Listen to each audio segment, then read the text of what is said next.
C'était il y a 15 ans, mais Lisa Boussinou en parle comme si c'était hier. Sa mère, Pascale, 51 ans, est morte subitement d'un œdème aigu du poumon. Avec son père, elle l'a vu s'effondrer. Son cœur, c'est comme s'il avait explosé. Et en 15 minutes, je peux plus respirer, j'ai de la mousse blanche et rose qui sortent de mon nez et je décède en 15 minutes. Il y a les pompiers qui arrivent, qui essayent de réanimer pendant 3 quarts d'heure. C'était déjà fini pour elle. Cette ancienne professeure devait surveiller son poids pour des raisons de santé.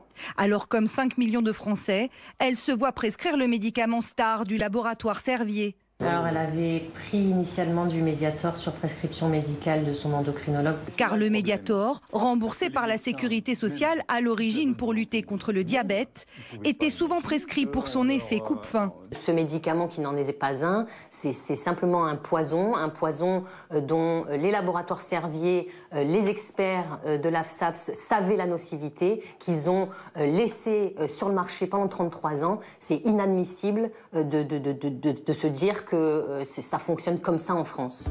Celle par qui le scandale éclate, c'est elle, Irène Frachon. En 2010, un an après l'interdiction du Mediator, la pneumologue publie un livre accusant le laboratoire Servier d'avoir sciemment menti à ses patients. Pour cacher, il faut avoir d'abord une entreprise structurellement criminelle. Les mots sont forts. Les mots sont forts, ça s'appelle de la criminalité à col blanc. C'est quelque chose que connaissent les criminologues et qui s'organise pour qu'effectivement des secrets aussi lourds et des manipulations aussi lourdes puissent tenir pendant des dizaines d'années au sein d'une entreprise. Dès le début de l'affaire, le laboratoire choisit la stratégie du déni. Devant notre caméra, à la veille de l'ouverture d'un premier procès pour tromperie aggravée, Jacques Servier, 91 ans, minimise.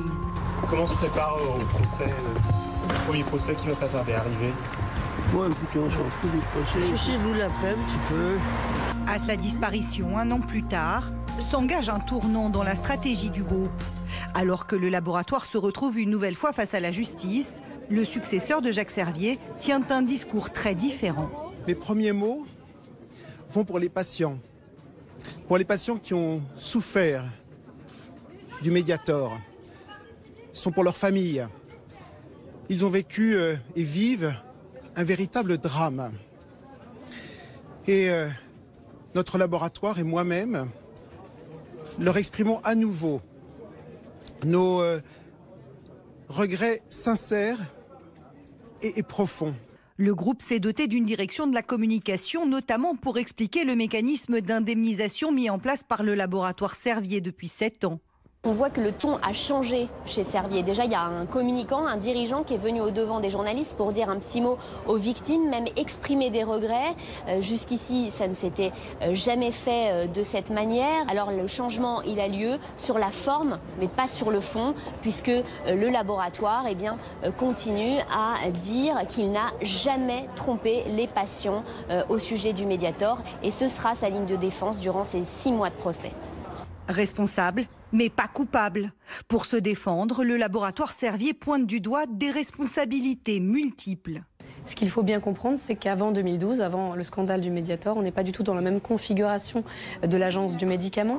Jusqu'à cette date, l'agence était financée par des taxes et des redevances de l'industrie pharmaceutique, ce qui paraît impensable aujourd'hui, puisque l'agence est aujourd'hui financée exclusivement par l'État. Deuxième changement majeur, jusqu'en 2012, cela ne choquait personne que des membres de l'agence du médicament aient des liens, pour ne pas dire des conflits d'intérêts avec l'industrie pharmaceutique. Aujourd'hui, c'est impossible, car le conseil de surveillance a exclu tout membre de l'industrie pharmaceutique.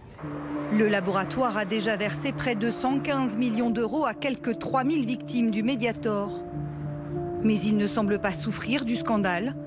Le chiffre d'affaires du deuxième laboratoire pharmaceutique français augmente chaque année et dépasse les 4 milliards d'euros.